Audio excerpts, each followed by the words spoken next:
Hello and welcome to The Essential Reads. My name is Isaac and my goal is to bring to you a bunch of classic audiobooks in an easy and accessible way. We are continuing with Sense and Sensibility by Jane Austen, and this is Chapter 32. When the particulars of this conversation were repeated by Miss Dashwood to her sister, as they very soon were, the effect on her was not entirely such as the former had hoped to see. Not that Marianne appeared to distrust the truth of any part of it, for she listened to it with the most steady and submissive attention, made neither objection nor remark, attempted no vindication of Willoughby, and seemed to show by her tears that she felt it to be impossible. But though this behaviour assured Elanor that the conviction of his guilt was carried home to her mind, though she saw with satisfaction the effect of it in her no longer avoiding Colonel Brandon when he called in her speaking to him, even voluntarily speaking, with a kind of compassionate respect, and though she saw her spirits less violently irritated than before, she did not see her less wretched. Her mind did become settled, but it was settled in a gloomy dejection. She felt the loss of Willoughby's character yet more heavily than she had felt the loss of his heart.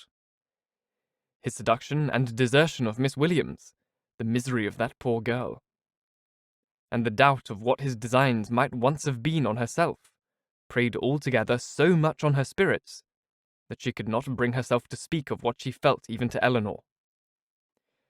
And, brooding over her sorrows in silence, gave more pain to her sister than could have been communicated by the most open and frequent confessions of them. To give the feelings or the language of Mrs. Dashwood on receiving and answering Eleanor's letter would only give a repetition of what her daughters had already felt and said. Of disappointment hardly less painful than Marianne's, and an indignation even greater than Eleanor's. Long letters from her, quickly succeeding each other, arrived to tell all that she had suffered and thought, to express her anxious solicitude for Marianne, and entreat she would bear up with fortitude under this misfortune. Bad indeed must the nature of Marianne's affliction be when her mother could talk of fortitude. Mortifying and humiliating must be the origin of those regrets which she could wish her not to indulge. Against the interest of her own individual comfort, Mrs. Dashwood had determined that it would be better for Marianne to be anywhere at that time than at Barton, where everything within her world-view would be bringing back the past in the strongest and most afflicting manner by constantly placing Willoughby before her, such as she had always seen him there. She recommended it to her daughters, therefore, by all means not to shorten their visit to Mrs. Jennings, the length of which, though never exactly fixed, had been expected by all to comprise at least 5 or 6 weeks. A variety of occupations, of objects, and of company which could not be procured at Barton would be inevitable there, and might yet, she hoped, cheat Marianne, at times, into some interests beyond herself, and even into some amusement, much as the idea of both might now be spurned by her. From all danger of seeing Willoughby again, her mother considered her to be at least equally safe in town as in the country, since his acquaintance must now be dropped by all who called themselves her friends. Design could never bring them in each other's way. Negligence could never leave them exposed to a surprise.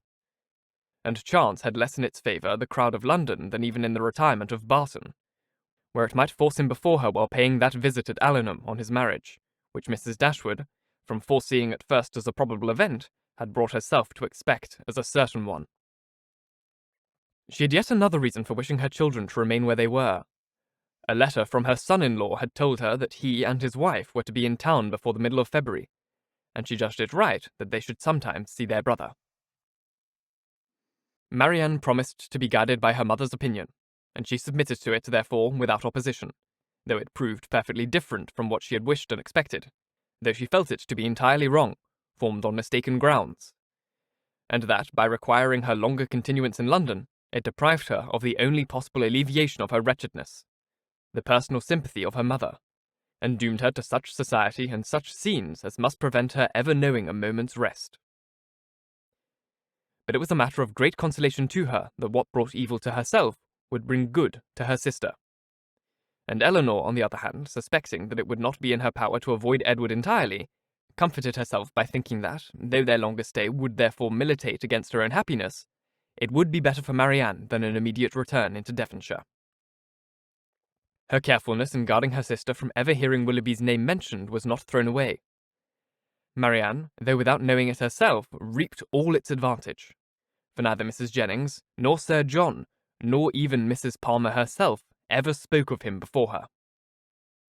Elanor wished that the same forbearance could have been extended towards herself, but that was impossible, and she was obliged to listen day after day to the indignations of them all. Sir John could not have thought it possible. A man of whom he had always such reason to think well, such a good-natured fellow. He did not believe that there was a bolder rider in England. It was an unaccountable business. He wished him at the devil with all his heart. He would not speak another word to him, meet him where he might for all the world. No, not if it were to be by the side of Barton covert, and they were kept waiting for 2 hours together. Such a scoundrel of a fellow, such a deceitful dog. It was only the last time they met that he had offered him one of his Folly's puppies. And this was the end of it. Mrs. Palmer, in her way, was equally angry. She was determined to drop his acquaintance immediately, and she was very thankful that she had never been acquainted with him at all. She wished with all her heart Combe Magna was not so near Cleveland, but it did not signify, for it was a great deal too far off to visit. She hated him so much that she was resolved never to mention his name again, and should tell everybody she saw how good-for-nothing he was. The rest of Mrs. Palmer's sympathy was shown in procuring all the particulars in her power of the approaching marriage, and communicating them to Elanor. She could soon tell at what coachmakers the new carriage was building, by what painter Mr. Willoughby's portrait was drawn, and at what warehouse Miss Grey's clothes might be seen. The calm and polite unconcern of Lady Middleton on the occasion was a happy relief to Eleanor's spirits, oppressed as they often were by the clamorous kindness of the others. It was a great comfort to her to be sure of exciting no interest in one person at least among their circle of friends. A great comfort to know that there was one who would meet her without feeling any curiosity after particulars, or any anxiety for her sister's health. Every qualification is raised at times, by the circumstances of the moment, to more than its real value. And she was sometimes worried down by officious condolence to rate good breeding as more indispensable to comfort than good nature. Lady Middleton expressed her sense of the affair about once every day, or twice if the subject occurred very often, by saying, "It is very shocking indeed," and by the means of this continual, though gentle vent, was able not only to see the Miss Dashwoods from the first without the smallest emotion, but very soon to see them without recollecting a word of the matter. And having thus supported the dignity of her own sex, and spoken her decided censure of what was wrong in the other, she thought herself at liberty to attend to the interest of her own assemblies, and therefore determined, though rather against the opinion of Sir John, as Mrs. Willoughby would at once be a woman of elegance and fortune, to leave her card with her as soon as she married. Colonel Brandon's delicate, unobtrusive inquiries were never unwelcome to Miss Dashwood. He had abundantly earned the privilege of intimate discussion of her sister's disappointment by the friendly zeal with which he had endeavoured to soften it, and they always conversed with confidence. His chief reward for the painful exertion of disclosing past sorrows and present humiliations was given in the pitying eye with which Marianne sometimes observed him, and the gentleness of her voice, whenever, though it did not happen often, she was obliged, or could oblige herself, to speak to him. These assured him that his exertion had produced an increase of goodwill towards himself, and these gave Elanor hopes of its being further augmented hereafter. But Mrs. Jennings, who knew nothing of all this, who knew only that the colonel continued as grave as ever, and that she could neither prevail on him to make the offer himself, nor commission her to make it for him, began, at the end of 2 days, to think that instead of midsummer, they would not be married till Michaelmas, and by the end of a week, that it would not be a match at all. The good understanding between the colonel and Miss Dashwood seemed rather to declare that the honours of the mulberry tree, the canal, and the yew arbour would all be made over to her. And Mrs. Jennings had, for some time, ceased to think at all of Mr. Ferrars. In early February, within a fortnight from the receipt of Willoughby's letter, Elanor had the painful office of informing her sister that he was married. She had taken care to have the intelligence conveyed to herself as soon as it was known that the ceremony was over, as she was desirous that Marianne should not receive the first notice of it from the public papers, which she saw her eagerly examining every morning. She received the news with resolute composure, made no observation on it, and at first shed no tears. But after a short time they would burst out, and for the rest of the day she was in a state hardly less pitiable than when she first learned to expect the event. The Willoughbys left town as soon as they were married, and Elanor now hoped, as there could be no danger of her seeing either of them, to prevail on her sister, who had never yet left the house since the blow first fell, to go out again, by degrees, as she had done before. About this time, the two Miss Steeles, lately arrived at their cousin's house in Bartlett's Buildings, Holborn, presented themselves again before their more grand relations in Conduit and Berkeley Street, and were welcomed by them with great cordiality. Elanor only was sorry to see them. Their presence always gave her pain, and she hardly knew how to make a very gracious return to the overpowering delight of Lucy in finding her still in town. "I should have been quite disappointed if I had not found you here still," she said repeatedly, with a strong emphasis on the word.